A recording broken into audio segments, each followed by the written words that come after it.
Ano ang number one na dapat ibigay mo sa isang lalaki or i-offer mo ito sa kanya para matakot siyang mawala ka sa kanyang buhay?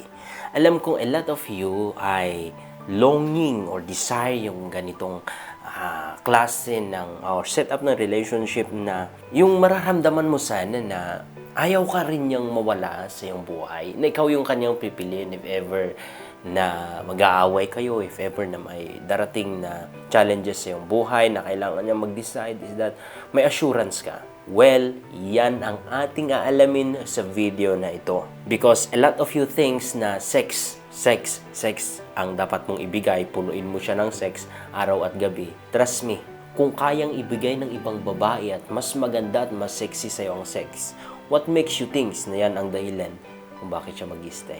Because it's never be the reason yung sex na yan para mag-stay siya or para matakot siyang mawala ka. Trust me, this is very important and this will help you. So let's go.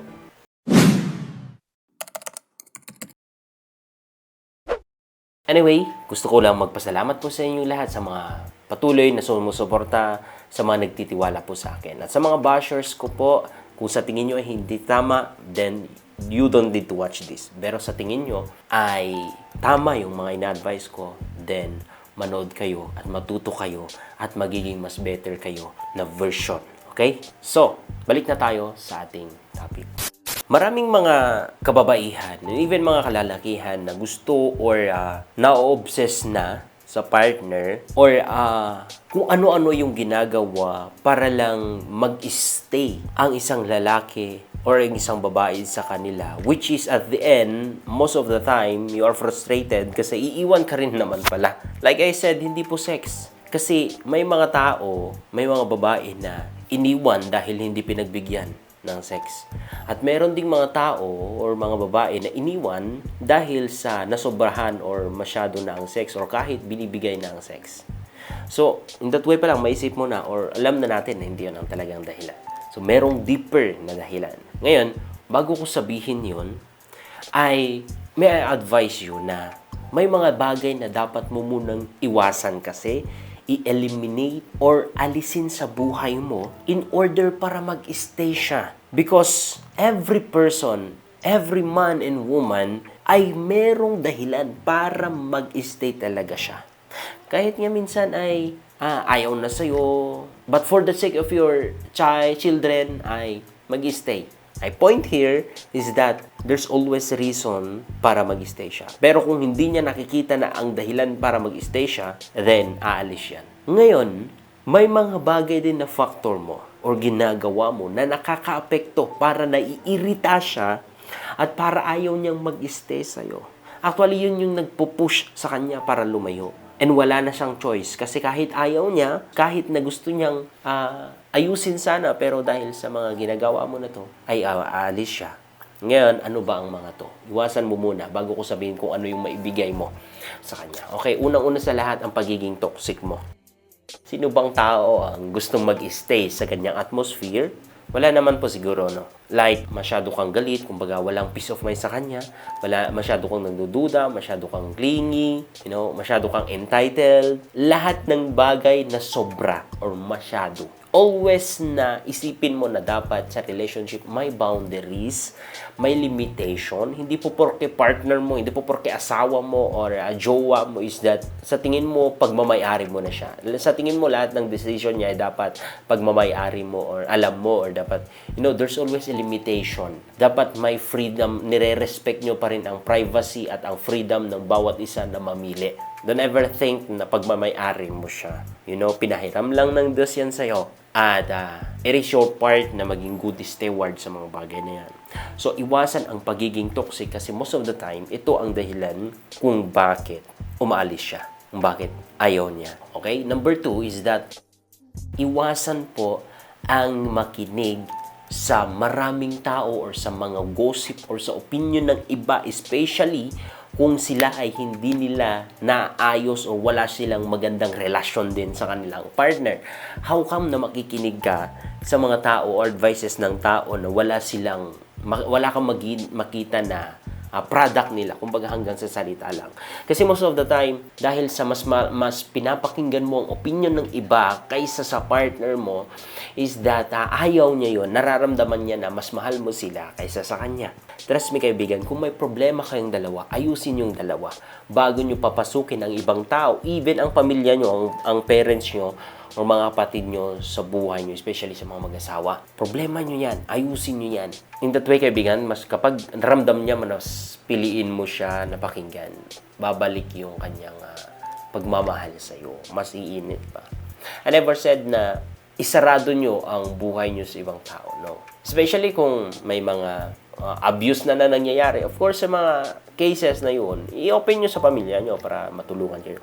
But my point here is that sa mga malilit lang ba na bagay, mga usapan, i-open nyo na sa iba, of course, mapapahiya yan. You know, ang isang lalaki, minsan napapahiya yan kapag nalalaman ng ibang tao yung mga sikreto nyo na dapat kayo lang or dapat issues nyo na kayo ang mag-aayos. So, my friend, iwasan ang makinig ng kung ano-anong mga opinion.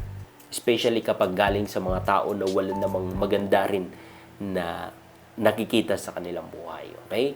And number 3 na dapat iwasan in order para mag-stay talaga siya at seryosohin ka is that iwasan ang maging isang playground.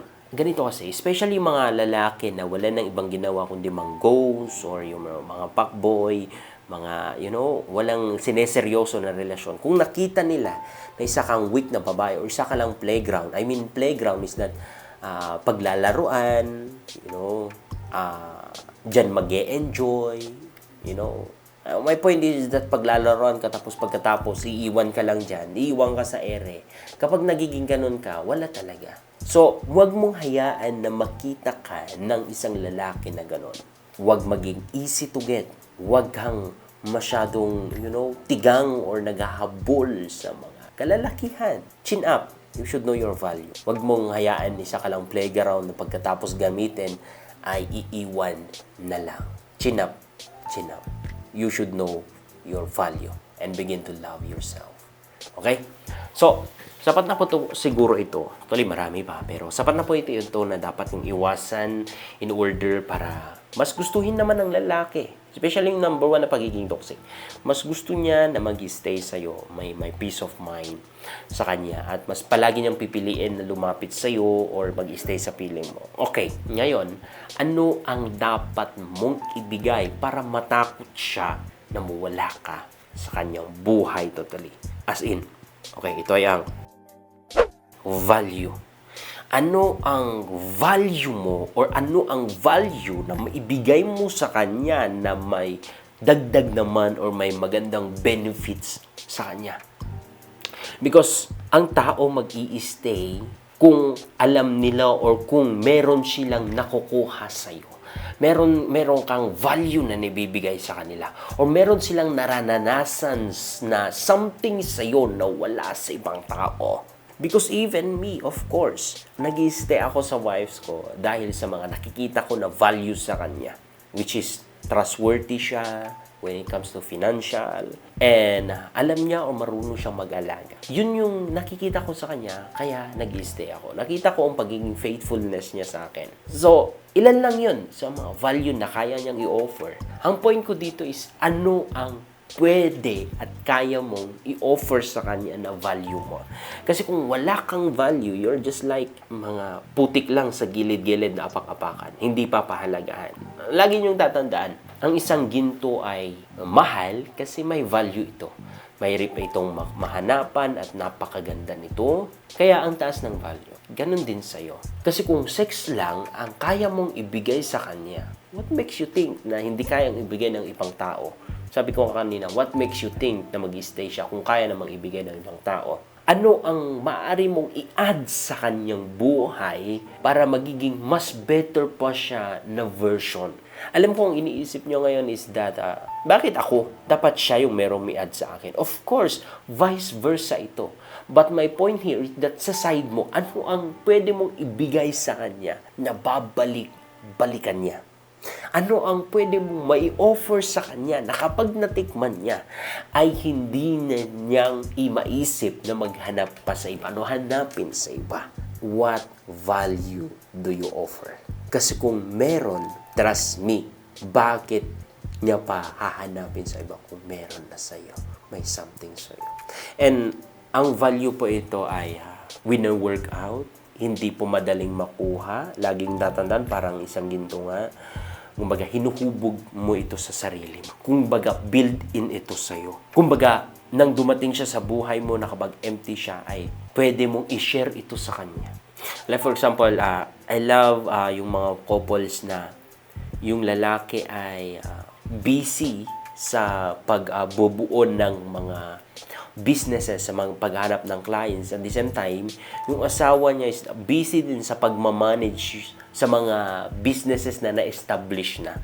So, yun yung point ko na nai-offer niya sa partner niya. Kaya yung isang lalaki, hindi na siya naghahanap ng iba pa. Kasi alam niya na merong mapagkakatiwala na nagmamanage sa kanyang mga binuo na. Or even yung sa bahay mismo. It's not just financial, even sa bahay. Kung ikaw ay kaya mong maibigay yung peaceful na atmosphere, peaceful na environment, yung pag-aalaga mo sa kanya, na ikaw lang ang kayang mag-alaga ng ganun, sa tuwing magkasakit siya is that talagang ipaparamdam mo yung pag-aalaga mo sa kanya. Yun yung mga, sabihin na natin na, kahit na sabihin nyo na malilit na value, pero actually malaki yun para sa amin. Which is yun yung hahanap-hanapin namin kapag nagkasakit kami. Yun yung value na kaya mong i-offer sa amin.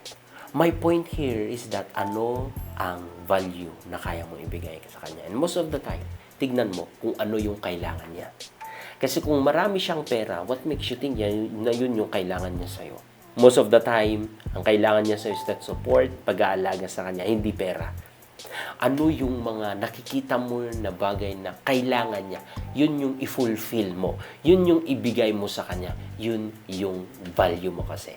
Yun yung makikita niya, mararamdaman niya. At hindi ka na niya iiwan pa. Kasi ikaw yung bumubuo sa kanya or sa kulang sa kanya. Trust me, kapag nahanapan mo yun, which is yun yung job mo, yun yung trabaho mo, hindi ko masabi ang lahat. Dapat ikaw mismo magtrabaho, alamin mo kung ano ang kailangan niya. Yun ang ibigay mo. Trabaho mo yun. And trust me, matatakot yan na maghanap ng iba. So, that's it for today's video. I hope na meron kayong natutunan. I hope na natulungan ko po kayo. So, please share this video and God bless.